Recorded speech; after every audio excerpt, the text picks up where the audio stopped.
everyone to another Watercooler Wednesday. Today we're going to be talking about forecasting.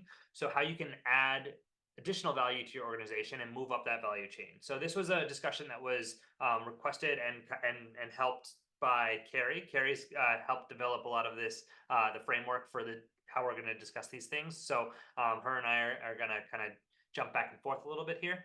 But the key here is to kind of identify ways that in this evolving industry and market, we can add additional value in terms of like what we do in a traditional finance background, but also kind of what additional challenges and opportunities are presented in the world of Web3 and digital assets. So without further ado, I think, I don't know if Carrie, if you want to talk a little bit about the key points that we could discuss today. Sure, Taylor. And do you want me to share my screen so people can see the points, or would it be better just to talk through them? You're on mute. Whichever you prefer. I think that the screen sharing is open. Okay. You would like to? Yeah. Why don't we do that? Because, here's the thing. This is such a big topic that I think this is going to be the type of thing where we're going to go through a lot, and I want to make sure that people can actually see the points, because gosh, as I was going through this, I was like, some of these are, bullet points are just like a whole discussion in and of themselves. But from a high level, forecasting, when you think about attacking it, and I think that's one of the big challenges a lot of people have, even just getting started, is like, oh my gosh, how am I even going to do this? Price is moving around like crazy. I've got this new company that's got a business model that I haven't seen before. And it just seems really, really overwhelming. And so thinking about it in more of a systemized process and just taking the steps one by one is really, really important. And so just first of all, understanding the purpose of the forecast. And I think that's really, really critical, because a lot of times, you could go to a very traditional company that uses all sorts of forecasting that have been, methodologies that have been developed for many, many years in the field of finance. And there are so many different ways you can look at that and be like, well, I don't know how I could really do that here. I don't know how I could really do that there. Instead of just kind of taking that aside and saying, what are we really trying to do? Like, what is really important to my organization? What information do we really need? And then dropping down into the underlying processes and understanding what's really driving the business. That to me, and the great news is that most of the people who are going to be listening to this have already done that to some extent, because you have to do that to get the accounting right. Mm-hmm. You have to understand what's going on in the business to get the accounting right. The difference here is it's thinking a little bit broader than just how is everything going to be reported. It's thinking about the process more in terms of what's driving from one step to the next. And gee, would that be something that would be important to forecast or develop a metric around? Mm-hmm. And that parlays right into strategic thinking and being creative. One of the things I think is so interesting is I was looking at something that went through all these different new types of metrics that have been created in the digital asset world to measure performance. Yeah, how many number of token holders, is a really good metric. Transactions per day, if you're looking at a blockchain or something like that, like what is the adoption rate? Like what is the dollar value of gas fees generated in a day? What is the liquidity look like? What's the depth of the liquidity look like on a day-to-day basis? There's a ton of different things you can look at. Absolutely. And the thing is, there are some that are similar to, and some that are the same as traditional finance. If you were going to go into a company that was just have been around for a really long time, following a lot of the traditional things that people learn about in finance classes and as financial associates. But this is allowing us to use that information and think, okay, would it fit here? And then what else do we need?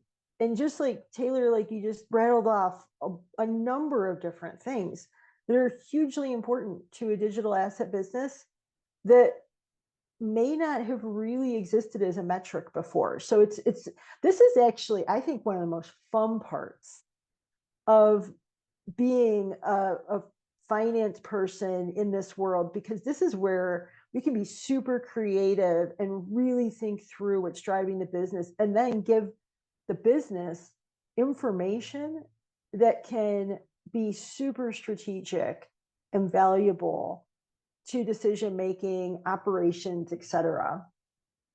And as you're doing that, you're thinking about the unique needs, opportunities, challenges, and we'll go into a list of some of those.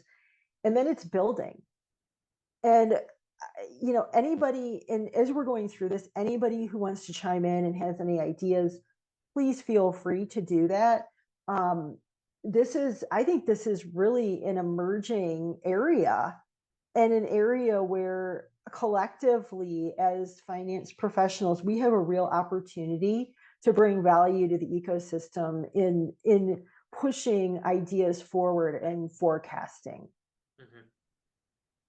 I think from the building standpoint, you're gonna still have a lot of the traditional metrics, right? Like it still matters how much revenue is being brought in, how many, like your P&L matters, your cash flow matters. So like, we do have to focus on the traditional stuff as well. So, obviously that's going to be a piece of it. But I think it's all the flip side is that you have this kind of fire hose of information that's available to you that's constantly running, right? Like the information doesn't stop flowing. It's not like, the banks stop reporting things, or they have like times where they have downtime or things like that. Money's flowing all the time, transactions are happening all the time. So you have to kind of filter that fire hose down into something that's digestible, and be choosy with what you're reporting as well and putting into this. So that's almost harder, knowing what to leave out as well, Yeah, and that leads right into using it. Like, what are you going to use it for, and then and how are you going to evolve it? So how is it going to be used, and then evolving it over time. So I'm going to go ahead and go into the purpose of the forecast. And these are just some of the purposes that we can find that that a forecast would be created for. And some forecasts, are going to be all intertwined together, and they're going to drive each other. And others might be discrete calculations that are done separately for very specific purposes. So as Taylor, you just talked about, just the kind of the meat and potatoes of forecasting. You got to know what your financial story is. Like, is this business making money? And if it isn't, when's it going to make money? Is it growing? Is top line growing, faster than bottom line? Our expenses, top line might be growing great, but expenses are way outpacing it. Is there a way to scale? Growth and scale are different metrics. And so those are that financial story is critically important, especially for the types of clients that we're all working with, because they're almost all startups. Unless we're working with a client that is a business that is then bringing digital assets in, it's a startup. And even in that case, it might be a startup within an established business and have to follow a lot of those same metrics to executive leadership reporting. Yeah, go ahead, Lourdes.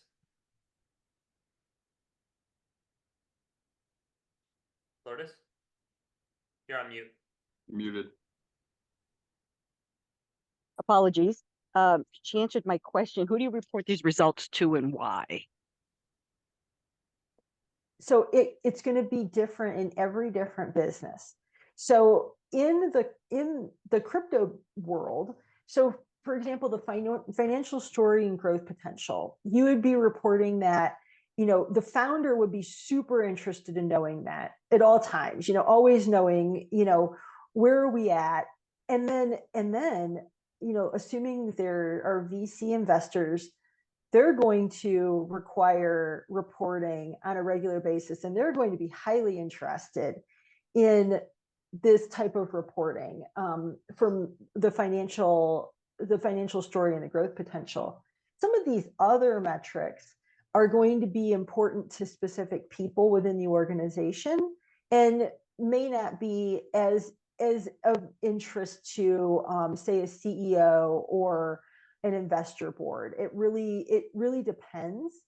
And that's where it's really important to just understand the purpose of the forecast, who's asking for it, and why they need to know what they need to know, and how you're going to tell it to them. I have something to add to what we were talking about a little just before, with regards to like what it looks like.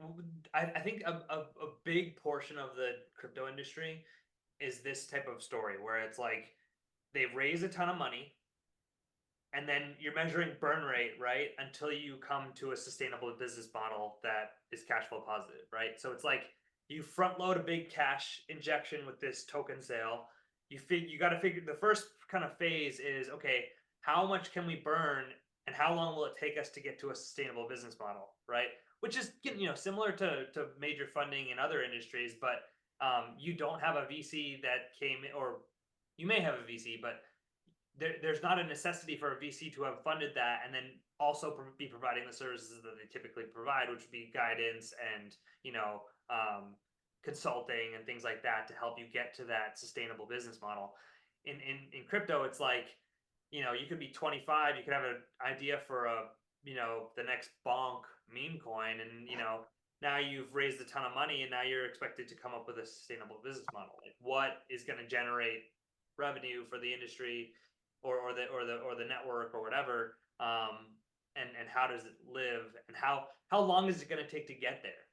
So it's really key to be measuring things like,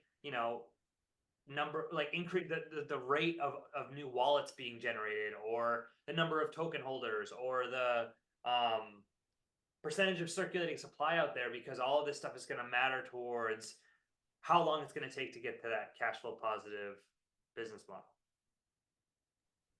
Yeah, that is an awesome point, Taylor. And I think it just puts there's so much importance to any of us who are providing financial advice, because you're so right, especially in a situation where there aren't VCs involved who are asking for things and, giving guidance to some degree.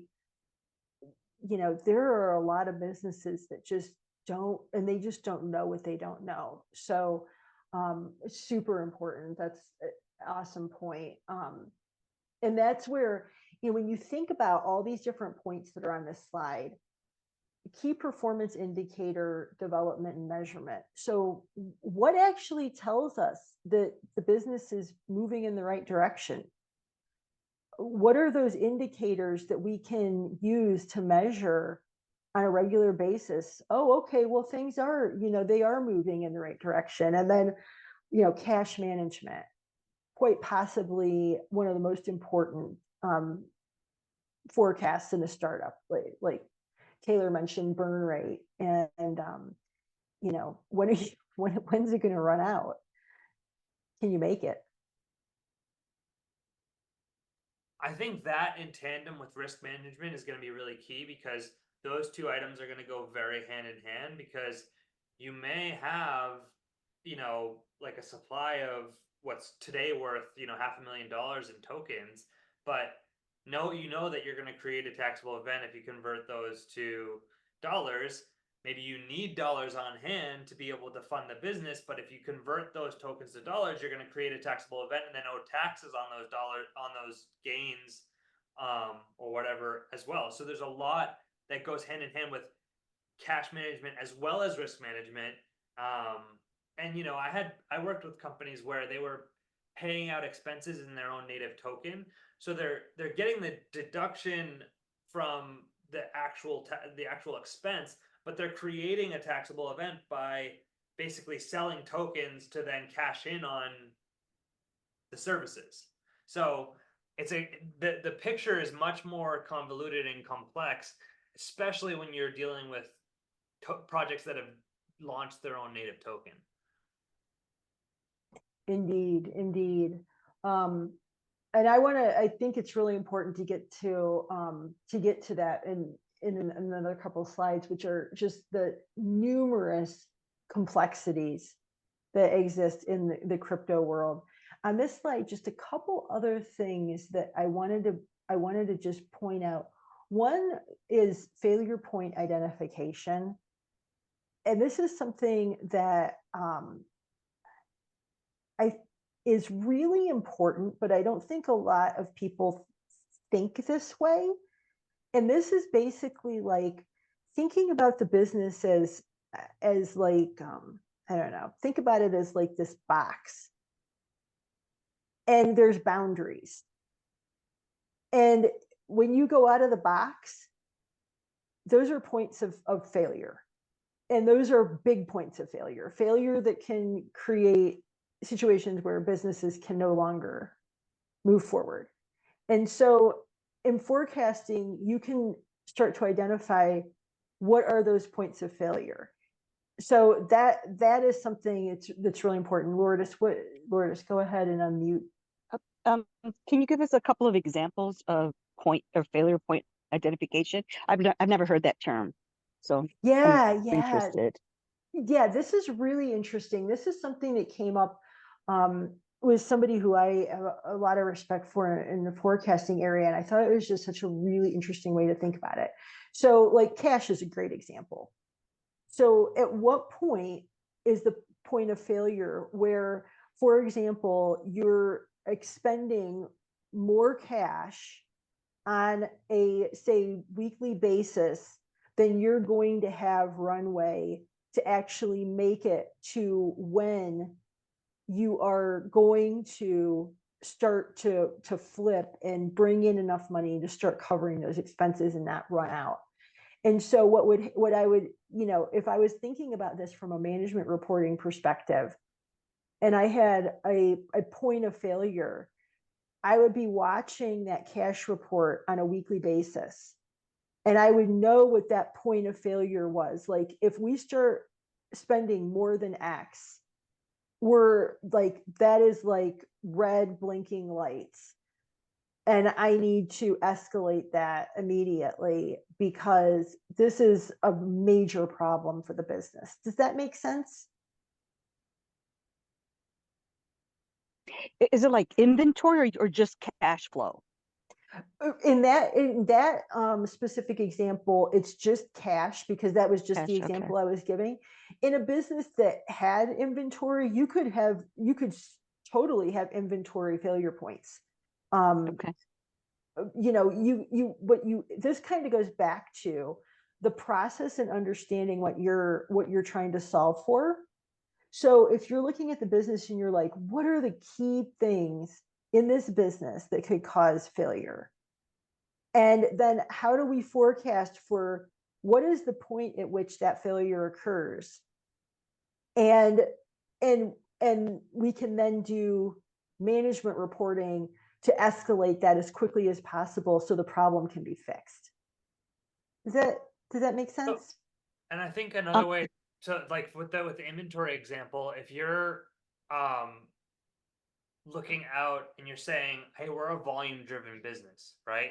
So we know we need to have a certain amount of inventory on hand because we're all about volume. And so that would be an instance where you would have some inventory levels that may indicate failure, because if it's about getting as much inventory out as possible, then that's going to impact that's going to be one of the things that drives that story that you need to tell, or the indicators that you need to look at. Yeah, absolutely. That's a great example. And the last point I want to make on this slide, because I want to make sure we get through a lot of the other material, is to inform budgeting. And I think this is important because a lot of people think that forecasting is budgeting, but it really isn't. Forecasting can help us understand what to include in a budget, but it's not the budget. Forecasting is a more creative process. Like the cash example, just going back to that because it's so appropriate for crypto, that can, forecasting can help us understand, okay, how much can we budget for these different costs on, a weekly or monthly basis to meet our cash forecast. So hopefully that makes sense. I'm going to go ahead and switch slides unless Taylor, do you have anything else you want to make sure we cover? Okay. Underlying process, I'm not going to spend a whole lot of time on this other than to say I'm a big process person. I'm a really, really big believer in taking the time to understand and to, go through and write the boxes and the arrows and understand exactly what's going on underneath the hood, down to a really granular level. Because I think that when we understand that really fundamentally, there's a conceptual understanding that allows us to drive so much more value and to understand what's really important, what's really going to drive this business to great success, and what are the things that are massive vulnerabilities. So that's my preference. I love process, and I just think that it is critical. I don't know, Taylor, if you want to add anything, or if I can just go on to the next slide, if not. No, that's good. I think you covered it. Okay, cool.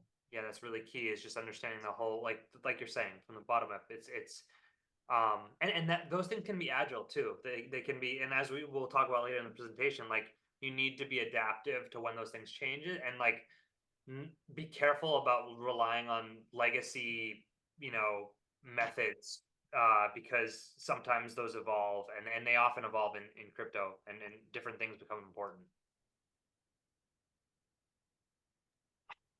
Hi, I have a quick question. Yeah. I don't have a business or accounting background, as you all know. The processes, are these included in your business model or your policies and procedures or your standard operating procedures? Really could be all of the above. It's going to depend on the business and how well documented their processes are. And some businesses aren't going to have them documented at the detailed level that I'm talking about. And so Lourdes, my best advice is, and you have so much experience going down to like granular detail when you're focused on compliance, and when you're focused on what are creating vulnerabilities to compliance. And I suspect you probably do this in that type of exercise as well. And this is just, if you go through a process and that somebody else has put together, and you start asking questions like, well, okay, that's nice, but how do you get to here? Like, oh, okay, well, that's good, but like, what all goes into this number that's in, this box on this process? That to me is always my sign that like I don't understand enough. And if I'm going to put something together that's really detailed, I need to drop down another level and understand what I call sub processes. I get really detailed personally when I do this stuff, because to me, it helps me be more valuable. And I just personally think it's super important. Does that make more sense? Oh, absolutely. I'm glad you brought up compliance. Now this makes sense to me, because the compliance, my role is to identify the threats and vulnerabilities, whether it's the platform, whether it's anything within the company. Okay, no, this makes sense. Thank you. Yeah, Lourdes, this is going to be like a piece of cake for you. Like the process stuff, like you already do this, I would suspect, as a master. And this is just looking at it in a little bit of a different way. Thank you. That's very clear. Thank you. Okay, great, great. So creativity and thinking strategically, and we've gone through some of these points as we've been talking, but this again is just, this is where we can be really fun and valuable. I just wanted to jump in because it's something that popped into my head here. You know, an example of thinking creatively about what metrics you're going to look at, in the world of Web3, you have decentralized exchanges. And if you're a token project that has a liquidity pool, you could look at how many different participants there are in that liquidity pool. Because if you have a really robust community, or you have a lot of people that believe in the project in the long term, they maybe want to earn yield, and this is a way for them to earn yield. So rather than just like, thinking about the liquidity pool as a tool for, token liquidity and market making and things like that, you can think of it additionally as, traction and how strongly people think about your project's future too. Because if people think that your token is going to be trading a lot because it's, things are taking off, they may want to participate in those liquidity pools more robustly. And so, tracking those types of metrics as well could be cool. I just was, there's a lot of, it's a really exciting field to be a part of because we're constantly evolving these tools. And so your ability to think creatively and strategically about what metrics are going to be key and what metrics are going to drive the value for the robust. Yeah, Taylor, quick absolutely. question. Where do you start? Where would you start, Taylor? What do you mean? In like, it depends on the business. So, Okay. it fully depends on the business. If it's a Web3 project that has its own token, I would look at things like we've already talked about, number of active wallets, daily active users, things like that, where you can see, because with blockchains and with crypto projects, it's mostly about traction and kind of like network effect is a lot of what's going to drive, whether you become this really successful project. And so, is your product being used? Is the tool that you've developed being used? Are people holding your token, which is more of like a speculative aspect of it, because it just doesn't really tell you whether the business is doing well, with regards to cash flowing. It more tells you whether or not people are believing in your project, which isn't necessarily as informative. But what really matters is kind of like, yeah, daily active users is a huge one. Total value locked. If you're a smart contract platform, like when I was working for Team Finance, they were doing audited smart contracts, so you could track how well the business was doing based on how much value was locked up in the smart contracts that we manage. Because each new smart contract that was created, so that's another thing, is how many new smart contracts, how many new locks are being created per day. Yeah, I mean, there's a lot of different ways you can look at this, but I would just start by first doing an audit of what the company is doing, asking the questions like we've talked about through the process so far, which is like identifying what's important, what stories do you want to tell, and what things do you need to be able to explain, what do you need to be tracking, what are the failure points, and then evaluating from there. It's hard to say a blanket answer, but because it really depends on each unique company's current status and what they're looking to grow towards. And you know what? The funny thing in Web3 is that these business models can change overnight too. So you can be having this really robust reporting framework for one business, and then that business could get either invalidated by like ChatGPT coming out with basically a model that does exactly what you do, and now you have to pivot to something else. So you really have to be on your toes in this, and I think that's what makes this the most exciting industry to be part of if you're in finance. Yeah, I totally agree. And that goes right into the unique opportunities and challenges for crypto businesses. And I agree. I think this is so cool because it's like all this stuff that was kind of like old and mundane and people just sort of like, slogged through before is now totally new. And just open for questions and for ideas, and something that, Taylor, you mentioned that is really interesting is there are just so many different business models, like NFTs, tokens, VC funding, token funding, DeFi, gaming. Like it is just vast. Oracle, And every business is different.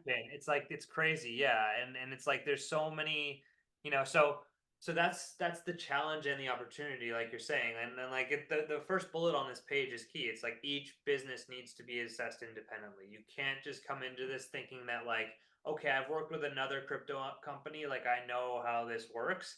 Yeah, you know that you need to be on your toes and that you need to be agile and you need to be thinking creatively, but that doesn't give you the framework to go by to say like, here's the book we're going to open up to see what we do next.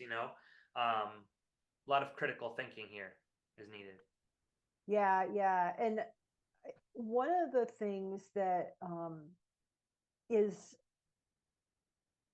I think we need to think about really, really critically as finance professionals and people who think about risk is the approach to holding digital assets within the business. So depending on the type of business that we're serving, the business may have a choice. They may be getting paid in a token and have a choice of whether or not they're going to hold tokens on balance sheet or if they're going to immediately convert them to stable coins and or fiat. And that is a critically important decision.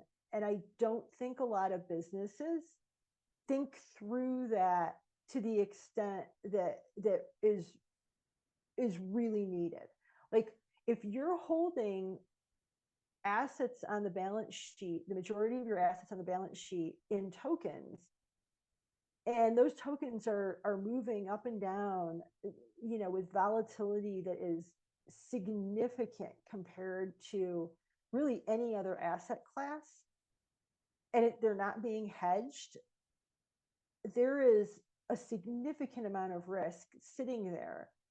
And I don't think a lot of people are thinking through that and asking the question, like, what is our risk tolerance?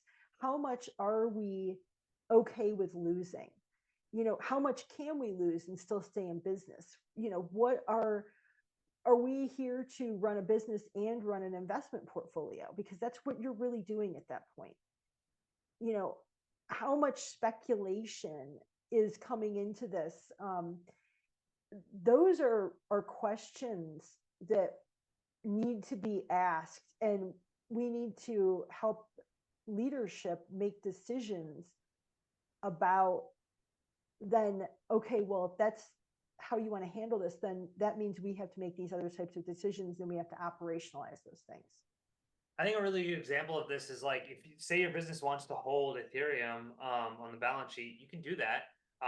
But maybe you hedge it by borrowing against that Ethereum and leveraging USDC as an example, with a built-in tolerance that like, hey, I know that I can handle ETH crashing to 2,500 and still be good on my collateralization threshold on Aave.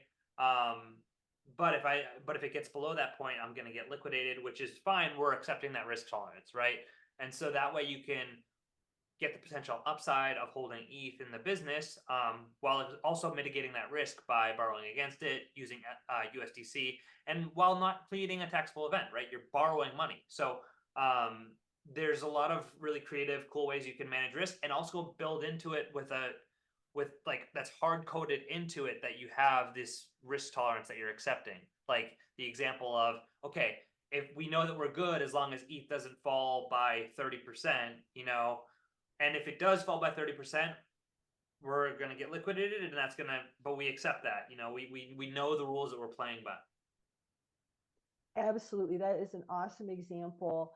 And this also, and I think it's really important to go through every balance sheet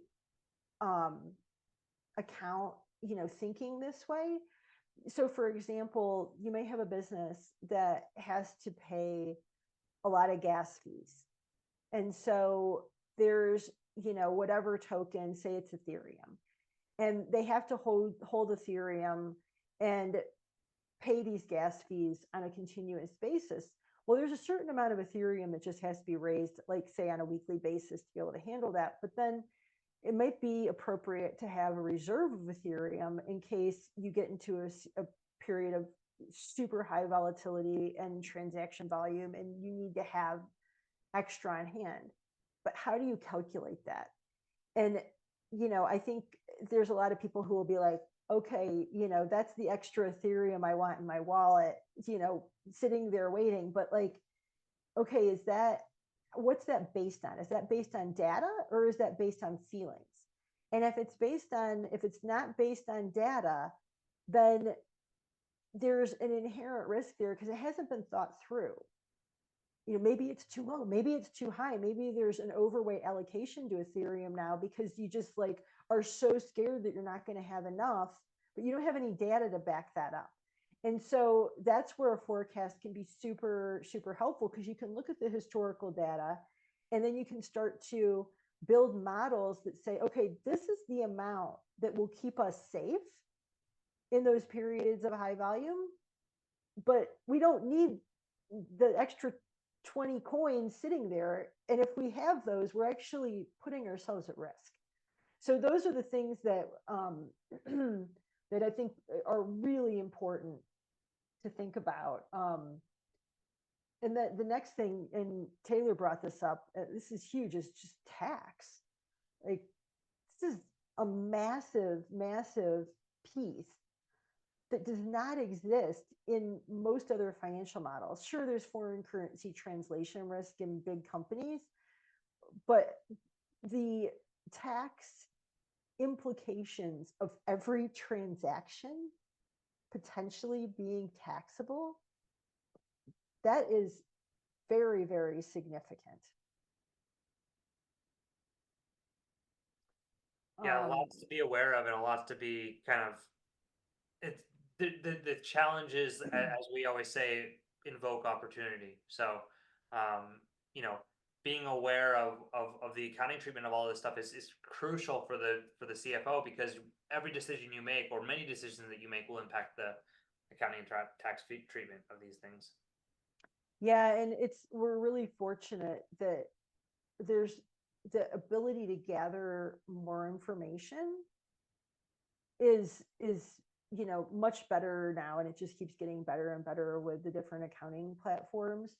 So we can understand, what's that, what is the basis that's sitting there, and what are our potential exposures and deferred taxes, et cetera.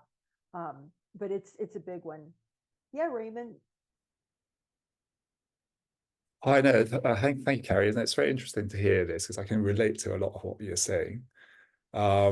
So one of the things one of the challenges I face when forecasting for essentially most of my companies I worked for the last few years, I've either been a co-founder, or I've been kind of one of the first employees, and I play that CFO role. And budgeting and forecasting is one of the key things that I'm responsible for.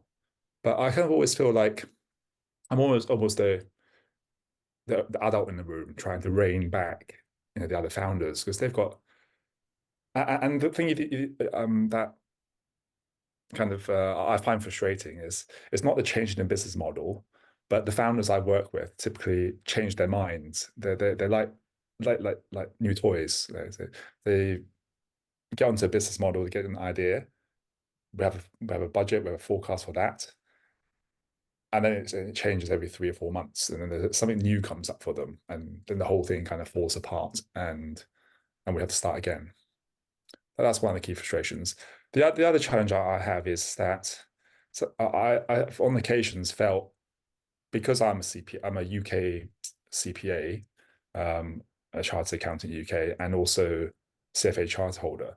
I sometimes feel like I'm pressured to push it a bit too far, as in the numbers, as in the forecast, that I don't feel I can actually justify for the purposes of fundraising, or for various purposes, depending on what they are.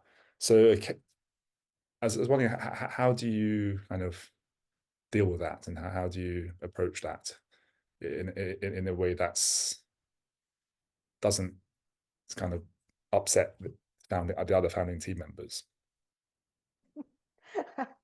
Oh boy, Taylor, I think we could all chime in on that one. I think that, this is one of the biggest challenges that any of us have, because we're working with super creative people that have a vision and they're like hard charging it. So, and this exists a lot in this space, but, in 25 years of doing work with clients, I've encountered a lot of different, I used to do a lot of real estate work, and, private real estate investors, in some ways they're kind of cowboys too. And to me, I really think that there's some place inside of all of us where we have to know in our heart if it's not right, and if it isn't right, there's just no job that's worth it to compromise that. I think that it's important to bring the conversation back to distinguishing between chasing a trend versus moving strategically. I think, at Trust Swap, this was a classic thing that we did. And in the DeFi summer, and then the following subsequent, year or so, everything was hype, and we our dev guy was like, oh, we should spin up an NFT marketplace. It's like, there's plenty of NFT marketplaces that work.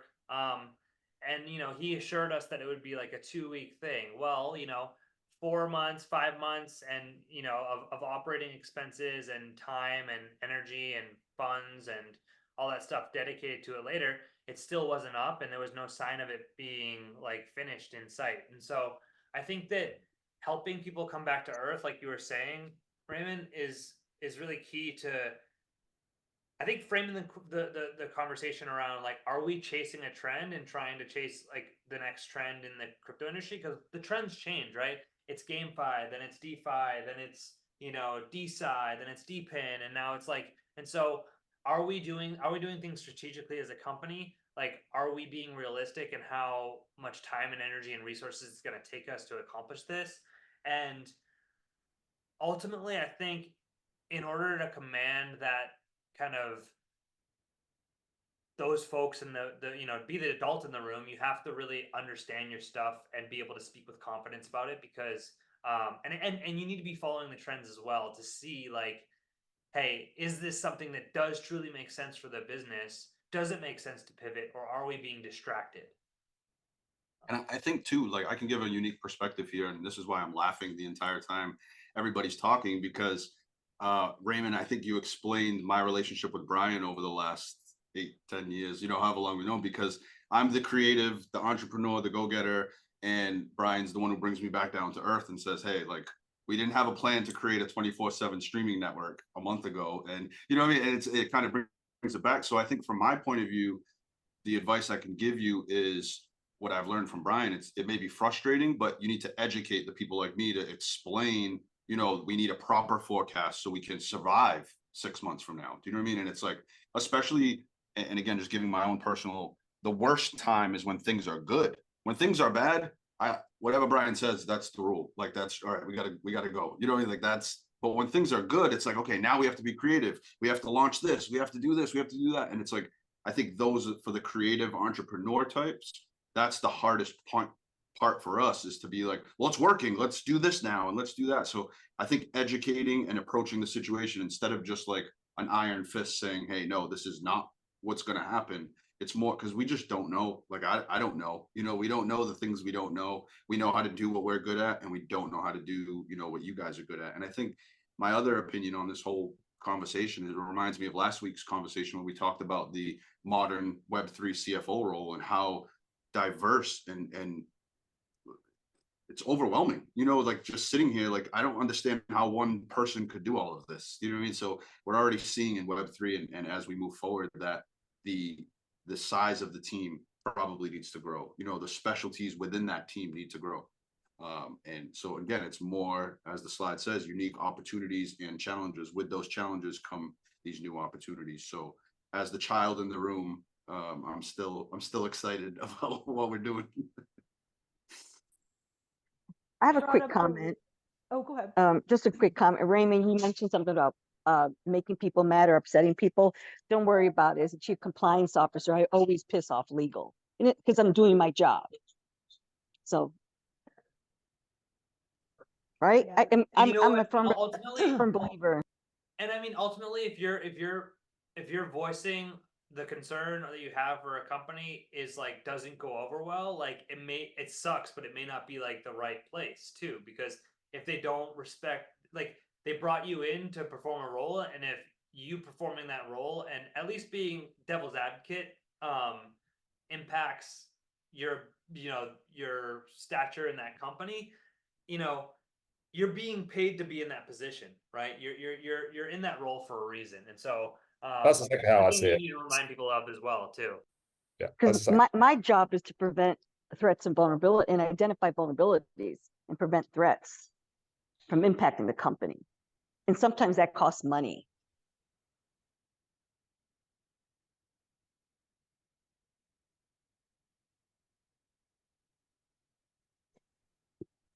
Yeah, it's interesting because the last point we have on the slide is behavioral risk. And that is one of the other areas that I won't get into, but an area that I devote a lot of time in is forecasting social mood. And that's like a whole other subset of forecasting, and it's financial, but it can also be, used in a lot of different places in the organization. And Brian, you made an absolutely excellent point, because when things are good, the behavioral risk in an organization skyrockets, because people are willing to take so much more risk. And it's because there's this underlying social mood that is hurting us into this exuberant, super optimistic mentality that is very, very, happy to take risk, because the one fear is missing out. What if we don't catch this wave? And that's where we can use a lot of education. And we also, I think, as finance professionals and risk professionals and people who have, like you said, Taylor, you've been hired for a role. We've been hired for roles in organizations. We have to be super aware of how we're adapting to those different shifts in mood, because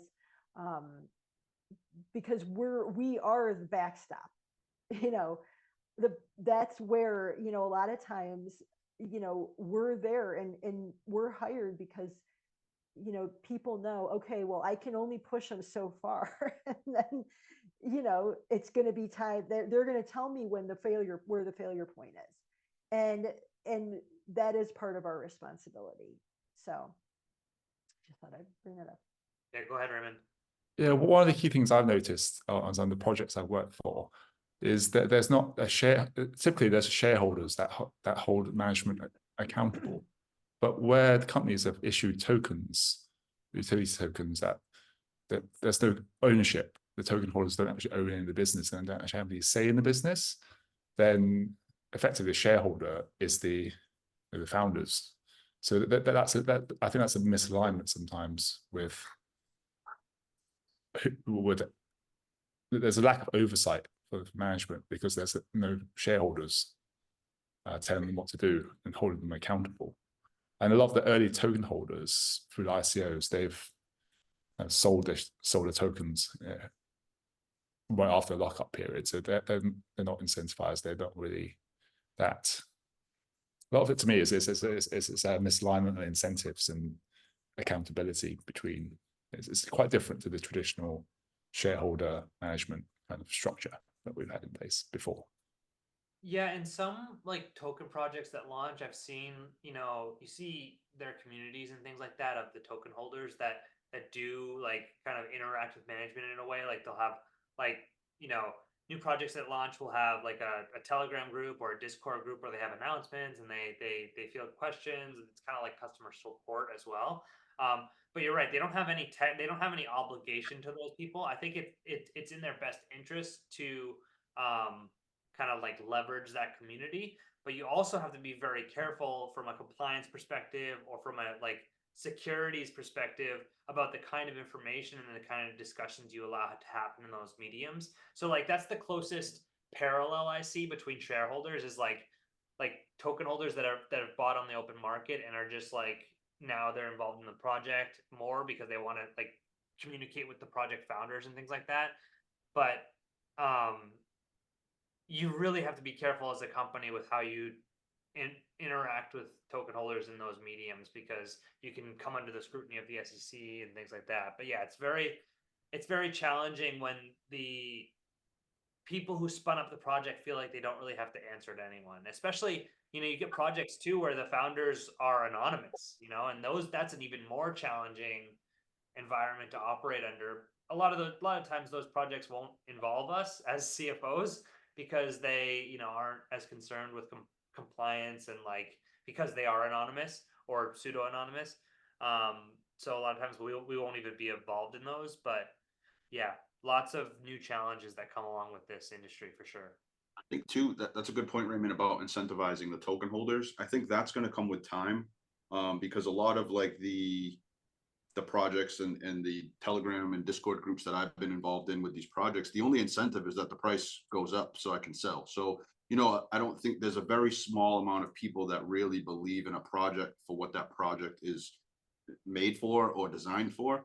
And I think as we get through these, you know, roller coaster rides that we're having in Web3 now and start finding more solid projects that are changing the world, you know, the Googles and the Amazons and, you know, those type of Web3 projects, on that scale, I think then there'll be more incentive for the long-term shareholder perspective, you know, of someone who's participating in an ICO. At least speaking for myself, because it's like, you know, we've all invested in a project that I don't even really know, you know, maybe you didn't even read the white paper, maybe, you know, you don't really know what it does, but you know, the Taylor told me it was going up, so we're going for the ride.